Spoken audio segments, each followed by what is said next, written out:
Hi అండి అందరికీ ఈరోజు ఈ వీడియో తాటి పండ్లను కొనుక్కుని వినియోగించుకునే ప్రతి వినియోగదారుడికి చాలా ఉపయోగకరమైన వీడియో అండి. ఎందుకంటే ఇంతవరకు ఏ యూట్యూబర్ కానీ లేక ఎవరు కానీ ఈ తాటి పండ్లను ఎలా సెలెక్ట్ చేసి కొనుక్కోవాలి, ఏ కలర్లో ఉన్న తాటిపండు బాగుంటుంది, ఏ కలర్లో ఉన్న తాటిపండు బాగోదు, ఇలా ఎవరు కూడా ఏ వీడియోలో కూడా మీకు చెప్పలేదండి. అయితే ఈ వీడియోలో మీకు అంతా కూడా వివరంగా చెప్తాను. కాబట్టి ఈ వీడియో వినియోగదారుడు చూస్తే నష్టపోకుండా బెస్ట్ తాటిపండ్లను సెలెక్ట్ చేసి కొనుక్కోవడానికి అవకాశం ఉంటుంది. అలాగే మరి వ్యాపారస్తులకైతే కొంచెం ఇబ్బందికరమైన వీడియో అని కూడా చెప్పొచ్చండి. ఎందుకంటే వాళ్ళు మరి అన్ని రకాల పండ్లు తెచ్చుకుని అమ్ముకోవాలి. ఒకే రకమైన బెస్ట్ పండ్లు దొరకాలంటే వాళ్ళకు దొరకవు. మరి ఈ వీడియో చూసిన వినియోగదారుడు బెస్ట్ పండు ఉంటేనే కొనుక్కుంటాడు. కాబట్టి వీళ్ళకైతే కొంచెం ఇబ్బందికరమైన వీడియో అండి ఇది.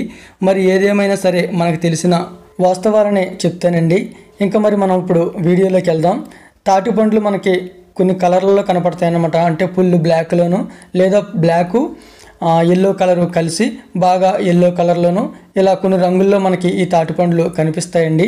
మరి అయితే ఏ రంగులో ఉన్న తాటిపండు అయితే బెస్ట్ అంటే ఈ తాటిపండ్లు అన్నింటిలోనూ మనకి బాగా బ్లాక్ కలర్లో దొరికే తాటిపండే బాగా బెస్ట్ అన్నమాట. అంటే అన్ని తాటిపండ్ల కంటే తాటిపండు ఏదైతే బాగా నల్లగా ఉంటుందో ఆ తాటిపండే బాగా రుచిగా ఉంటుందండి. కానీ మరి మనకు అన్నిసార్లు కూడా మరీ ఇంత నల్లగా ఉన్న తాటిపండు దొరకాలంటే దొరక్కపోవచ్చు. అలాంటప్పుడు మనము చుట్టూరు నల్లగా ఉండి పైన కొంచెం ఎల్లో కలర్లో ఉన్నదైనా కూడా తీసుకోవచ్చండి. కానీ బాగా మొత్తం తాటిపండు అంతా కూడా ఎల్లో కలర్లో ఉన్నది మాత్రం ఎప్పుడు తీసుకోకండి. అది మాత్రం అసలు బాగోదండి. పల్లెటూరు భాషలో దాన్ని ఏమంటారంటే ఉప్పర తాటికాయ అంటారన్నమాట. అంటే అది చాలా ఉప్పగాన సప్పగాన ఉంటుందన్నమాట, తీయగా ఉండదు. ఈ ఎంత బ్లాక్గా ఉంటే ఈ తాటిపండు అంత రుచిగా అంత తీయగా ఉంటుందండి. లేదంటే బ్లాకు కొంచెం ఎల్లో కలరు మిక్స్ అయిందైనా పర్వాలేదు. కాబట్టి మీరు ఎప్పుడైనా తాటిపండును కొనుక్కున్నప్పుడు సాధ్యమైన మట్టికి ఎంత బ్లాక్ దొరికితే అంత బ్లాక్ తీసుకోండి. ఒక ప్రత్యేకంగా మీకు బ్లాక్ కలర్ దొరకకపోయినా సరే బ్లాకు అండ్ ఎల్లో కలర్ రెండు మిక్స్ అయి ఉన్నాయి కొనుక్కున్నా పర్వాలేదండి. కానీ ప్రత్యేకంగా ఎల్లో కలర్లో ఉన్న పండు మాత్రం కొనుక్కోకండి, అది బాగోదు. మా తాత మా నాన్నల కాలంలో ఈ తాటిపండ్లను ప్రతిరోజు కూడా కాల్చుకొని తింటే ఉండేవారంటండి. మా తాత వాళ్ళు చెప్తూ ఉండేవారు వాళ్ళ కాలంలో తాటికాయల కాలం అంతా కూడా ఒక్కొక్కరు 2 తాటికాయలు 3 తాటికాయలు కూడా తినేసేవారంటండి కాల్చుకొని. అప్పుడు కొంచెం ఆహారం అయ్యి కొరతగా ఉండడంతో ఈ తాటికాయలతో ఎక్కువగా కడుపు నింపుకుండేవారంట.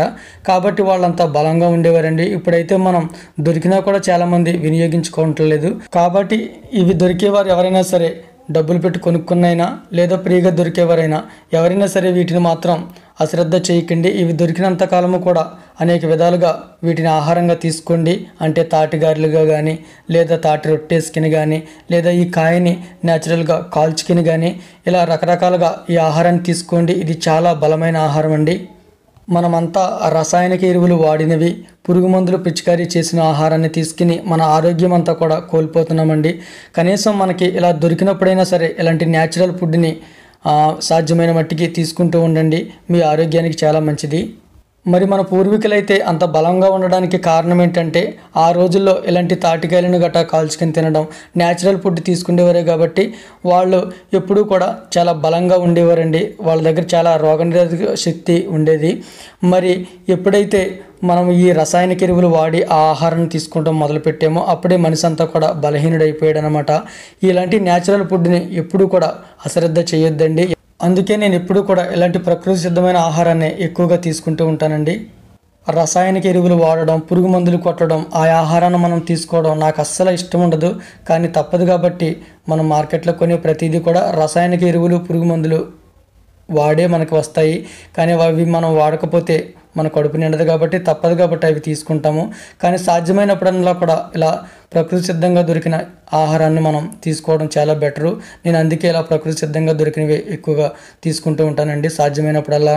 అంటే పొన్నగంటి కూర లేదా తెలగపిండాకు, ఇలా తాటి పండ్లు, ఇలా ఈత పండ్లు, ఇలా అన్నీ కూడా ప్రకృతి సిద్ధంగా ఎప్పుడైతే మనకి ఖాళీగా ఉన్నప్పుడు దొరికినప్పుడు వాటిని వృధా చేయకుండా వాటిని ఎక్కువగా నేను వినియోగించుకుంటానన్నమాట.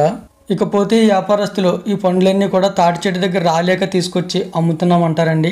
అయితే కొందరు అలా అమ్ముతారు, అది వాస్తవమే. కానీ అయితే అందరూ కూడా అలా అమ్మాలంటే సాధ్యం కాదండి. ఎందుకంటే ఈ తాటిపండు రాలగానే తొందరగానే పురుగులు పట్టేస్తుందండి. కాబట్టి వీళ్ళు ఏం చేస్తారంటే కొంచెం పరుగుకు వచ్చేసినవి తాటి చెట్లు ఎక్కి వాటిని నరికించేసి గెలలన్నీ ఒక దుక్కున వేసి దానికి వరుసపెట్టి ముగ్గుతూ ఉంటాయన్నమాట. అలా ముగ్గాక ఒక్కో పండు తీసుకొచ్చి మనకు అమ్ముతారు. ఎక్కువగా ఇలాగే చేస్తారన్నమాట. తాటి చెట్టు దగ్గర ముగ్గుపోయాక రాలిన పండ్లు తీసుకొచ్చి అమ్మాలంటే కొంచెం ఇబ్బంది. అయితే అందరూ అలా అమ్మరని కాదు, కొందరు అమ్ముతారండి అక్కడక్కడ ఏరుకొచ్చి. దానికంటే కూడా వీళ్ళకి సులువు ఏంటంటే అయిపోయిన గెలల్ని నరుక్కొచ్చేసి ఇంటి దగ్గర ఒక దుక్కున వేసి రోజు ముగ్గుని కాయలు అలా తీసుకొచ్చి అమ్మడం సులువు. కాబట్టి ఎక్కువగా వ్యాపారస్తులు ఆ విధంగానే చేస్తారన్నమాట. కాబట్టి వీళ్ళ దగ్గర కొన్ని పచ్చికాయలు, పండుకాయలు ఇలా మనకు కావాల్సిన పరుగులో దొరుకుతూ ఉంటాయి. అదే తాటి చెట్టు దగ్గర అయితే పచ్చికాయ రాలదండి, ఎట్టి పరిస్థితులను బాగా ముగ్గుపోయాకే రాలుతుంది అన్నమాట. వాళ్ళు అలా తయారైపోయిన గెలలను నరుక్కొచ్చేసి ఇంటికాడ వేసి మొగ్గబెట్టి మనకు అమ్మడం వల్ల మనకు పెద్దగా ఇబ్బంది లాస్ అయితే ఏమీ ఉండదండి. కాకపోతే కొంచెం రుచి తేడా వస్తుంది అన్నమాట. తాటి చెట్టుని ముగ్గుపోయి రాలిన పండు అయితే కొంచెం ఎక్కువ స్వీట్గా ఉంటుంది. అలా కాకుండా తయారైన గెలలన్నీ ఇంటికి తీసుకొచ్చేసి మొగ్గబెట్టి మనకు అమ్మితే కొంచెం రుచి తక్కువగా ఉంటుంది తప్ప దానివల్ల మనకి పెద్ద ఇబ్బంది లాస్ అంటూ ఏమీ ఉండదండి. పర్వాలేదు, మీరు నిరభ్యంతరంగా వాళ్ళ దగ్గర కొనుక్కిని వాడుకోవచ్చు. కానీ మీరు కొనుక్కున్నప్పుడు బాగా బ్లాక్ కాయ కానీ లేదా బ్లాక్ ఎల్లోలో ఉన్నది తీసుకోండి. బాగా ఎల్లో కలర్లో ఉన్నది మాత్రం తీసుకోవద్దు. ఇంకా మా ఈ భీమవరంలో ఈ కాయల్ని రేట్లు ఎలా అమ్ముతున్నారంటే కాయ 20 రూపాయల దగ్గర నుండి 30 రూపాయల దాకా అమ్ముతున్నారండి. ఇప్పుడు ఈ రోజుల్లో లెక్కేస్తే ఇవి పెద్ద రేట్ ఏమీ కాదు. కాబట్టి వినియోగదారులు ఎవరైనా సరే నిరభ్యంతరంగా కొనుక్కిని వీటిని యూజ్ చేసుకోండి. ఓకేనండి, మరి ఈ రోజుకి ఇదే వీడియో ఎలా అనిపించింది అనేది కామెంట్ రూపంలో తెలియజేయండి. వీడియో నచ్చితే లైక్ చేయండి. ఇంతవరకు మన ఛానల్ని సబ్స్క్రైబ్ చేయకపోతే సబ్స్క్రైబ్ చేసి ప్రోత్సహించండి. థ్యాంక్ యూ అండి. Thank you so much for watching. మీ ప్రేమ గాయకుడు జ్యోతి.